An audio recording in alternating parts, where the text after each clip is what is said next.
Human fertilisation ఇది ఒక interesting fact. అసలు హ్యూమన్ ఫెర్టిలైజేషన్ ఎలా జరుగుతుంది అని ఎప్పుడన్నా ఆలోచించారా?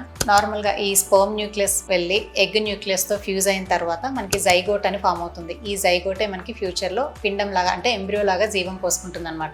యూజువల్గా మనకి లోవర్ జెనిటల్ ట్రాక్లో ఈ సెమెన్ శాంపిల్ డిపాజిట్ అయిన తర్వాత కొన్ని మిలియన్స్ ఆఫ్ స్పర్మ్స్ ఈ ఎగ్ని రీచ్ అవ్వడానికి రన్నింగ్ రేస్లో పార్టిసిపేట్ చేస్తాయి. అయితే ఎగ్ కూడా కొన్ని కెమికల్ సిగ్నల్స్ని రిలీజ్ చేసి వాటి ద్వారా ఈ స్పర్మ్స్ అన్నిటిని అట్రాక్ట్ చేసుకుంటుంది. బట్ ఎన్ని మిలియన్స్ ఆఫ్ స్పర్మ్స్ వెళ్ళినా కూడా ఎగ్ మాత్రం ఒకటే స్పర్మ్ ని చూస్ చేసుకుంటుంది అనమాట. ప్లస్ ఈ స్పర్మ్స్ అన్ని కూడా చాలా కష్టపడుతూ ఉంటాయి. వాటి హెడ్ లో కొన్ని అక్రోజోమల్ రియాక్షన్ కానీ బయోకెమికల్ అండ్ ఫిజియోలాజికల్ మోడిఫికేషన్స్ అనేవి జరుగుతూ ఉంటాయి just to penetrate that egg. But egg మాత్రం దాని చుట్టూ ఉండే ఫాలిక్యులర్ ఫ్లూయిడ్ కానీ లేదా దాని చుట్టూ ఉండే ప్రోటీన్ లేయరే డిసైడ్ చేస్తాయి ఏ స్పర్మ్ ని పెనిట్రేట్ చేసుకోవాలా అని. ఇలా ఒక స్పర్మ్ ని చూస్ చేసుకొని అంటే జెనెటిక్ కంపాటబిలిటీ ఉంది, మాలిక్యులర్ కంపాటబిలిటీ కరెక్ట్ గా ఉంది అన్న స్పర్మ్ ని చూస్ చేసుకొని దాంతో జైగోట్ అండ్ ఎంబ్రియో అనేది తయారవుతుంది అనమాట.